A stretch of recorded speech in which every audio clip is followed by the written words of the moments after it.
किसने बनाया? ये तो उसी में उसकी उन्होंने जो पूछा ये लाइनें लगी कालाबाजारी से एक अहम हिस्सा होगा। नहीं, देखिए, किसी भी व्यवस्था को सुचारू करने के लिए प्रशासन का हर हमला लगता है।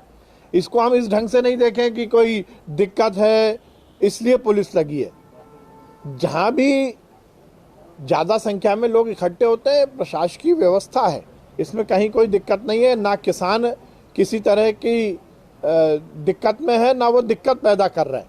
किसान बहुत अनुशासन के साथ अपनी जरूरत के हिसाब से खाद ले रहा है। मैं मध्य प्रदेश के किसानों को बहुत बधाई दूंगा।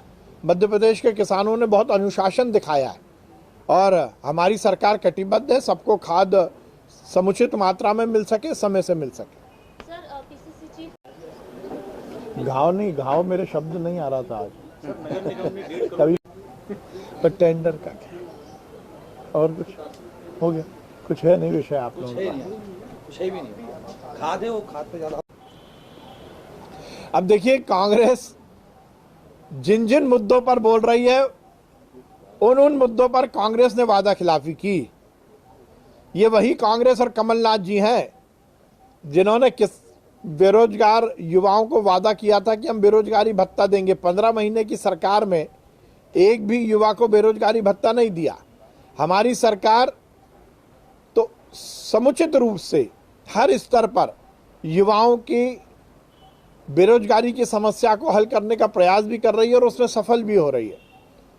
चाहे सरकारी नौकरियों में की भर्तियां लगातार करके युवाओं को रोजगार देने की बात हो, चाहे स्वरोजगार के अलग अलग अवसर के माध्यम से उन्हें रोजगार देने की बात हो, मुद्रा योजना, स्वावलंबन योजना और ऐसी बहुत सारी योजनाएं जिससे युवा स्वयं का व्यवसाय करे और केवल खुद ही व्यवसाय से ना लगे, खुद ही रोजगार से ना लगे, बल्कि बाकी युवाओं को भी रोजगार से लगाएं। इसकी भी समुचित व्यवस्था हमारी सरकार ने की है। और एक बड़ा काम हमारी सरकार जो कर रही है कि मध्य प्रदेश में बड़े स्तर पर औद्योगिक निवेश लेके आ रही है। जब औद्योगिक निवेश आता है तो प्रत्यक्ष अप्रत्यक्ष रूप से युवाओं को रोजगार मिलता है। उन कंपनीज में, उन फैक्ट्रीज में जहां पर उत्पादन होता है वहां पर तो युवाओं को रोजगार मिलता ही है, उसके साथ ही उसके आसपास के युवाओं को भी बड़े स्तर पर रोजगार मिलता है। तो हमारी सरकार तो हर स्तर पर युवाओं को रोजगार देने की बात कर रही है। कांग्रेस ने केवल छलावा किया है। चीफ कमलनाथ भी रहेंगे। कुछ दिनों पहले पीसीसी चीफ कमलनाथ का वहां पर तगड़ा विरोध हुआ था और जिस तरीके से बयान निकलकर सामने आए थे, क्या लगता है ऐसे में अगर कमलनाथ वहां पर साथ में जाते हैं तो क्या तस्वीर निकलकर सामने आएगी? देखिए, मेरा स्पष्ट मानना है कि नेहरू परिवार को, राहुल गांधी को ये बात स्पष्ट देश के सामने जरूर करनी पड़ेगी कि 1984 में जो हमारे सिख भाइयों के साथ अत्याचार कांग्रेस के नेताओं ने किया था, चाहे वो कमलनाथ हो चाहे जगदीश टाइटलर हो, उसके बारे में आज कांग्रेस का क्या मत है, नेहरू परिवार का क्या मत है। निश्चित रूप से विगत दिनों परम पूज्य गुरु नानक साहब के प्रकाश पर्व पर इंदौर में जो घटना हुई वो इस बात को इंगित करती है कि अभी भी जो हमारे सिख समाज के बंधुओं पर गहरे जो जिस प्रकार से उनको उनके दिल पर गहरे जो प्रभाव पड़ा है वो आज भी हरे हैं।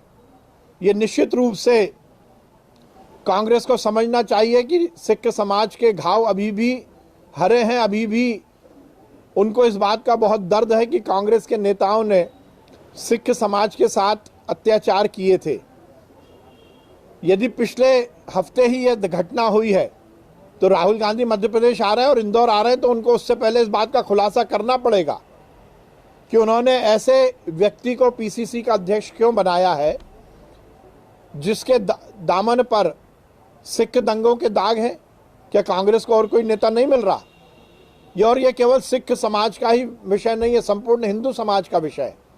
तो निश्चित रूप से इंदौर में आ रहे हैं या मध्य प्रदेश में राहुल गांधी आ रहे हैं तो उन्हें अपनी यात्रा रोककर पहले माफी भी मांगनी चाहिए और कमलनाथ को कांग्रेस से निकाल देना चाहिए। यदि वो कांग्रेस में कमलनाथ को रखते हैं और उनके नेतृत्व में यात्रा मध्य प्रदेश में निकलती है तो ये इस बात को इंगित करेगा कि कांग्रेस को सिख दंगों को लेकर कोई भी माफ़ी मांगने की भावना नहीं है। ये निश्चित रूप से दुर्भाग्यपूर्ण है। 1984 में जो दंगे हुए हैं उसके दाग कमलनाथ के दामन पर हैं और ऐसे व्यक्ति को पीसीसी चीफ रहने का कोई अधिकार नहीं है। लगातार इस तरह की दवाइयां नहीं, देखिए, इस तरह की यदि कोई घटना होगी तो कार्रवाई की जाएगी, जांच करके जो दोषी होंगे उन पर कार्रवाई की जाएगी और ये सुनिश्चित किया जाएगा कि सभी मरीजों को सही दवा मिले और इस तरह की कोई भी घटना ना हो।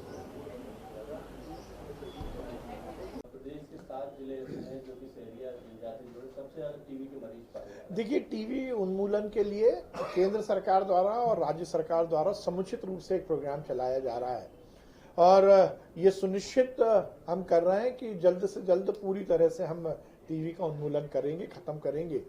और जहां की भी आईसीएमआर की रिपोर्ट आई है उस रिपोर्ट पर क्या क्या संज्ञान लेना है और किस ढंग से कार्रवाई करना है, इस पर पूरी प्रक्रिया अपनाएंगे। वैसे तो हर राजनीतिक दल का ये अपना अधिकार है कि वो अपने चुनाव की तैयारी करे, परंतु केवल कागज पर तैयारी कर देने से जमीन पर कोई रिजल्ट नहीं निकलते। मध्य प्रदेश की जनता ने कांग्रेस का वो 15 महीने का शासन देखा है जिसमें अराजकता का माहौल था, जिसमें अनाचार अत्याचार होता था, जिसमें भ्रष्टाचार पूरे प्रशासन में दीमक की तरह फैल गया था। मध्य प्रदेश की जनता मानती है कि कांग्रेस का वो शासन मध्य प्रदेश और देश के लिए बहुत दुर्भाग्यपूर्ण था।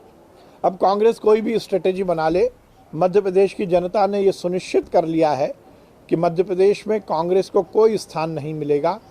पूरे देश में जिस प्रकार से कांग्रेस गायब हुई है, उसी तरह अब जो दहाई की संख्या में मध्य प्रदेश में कांग्रेस के विधायक हैं वो भी नहीं रहेंगे और कांग्रेस पूरी तरह समाप्त हो जाएगी।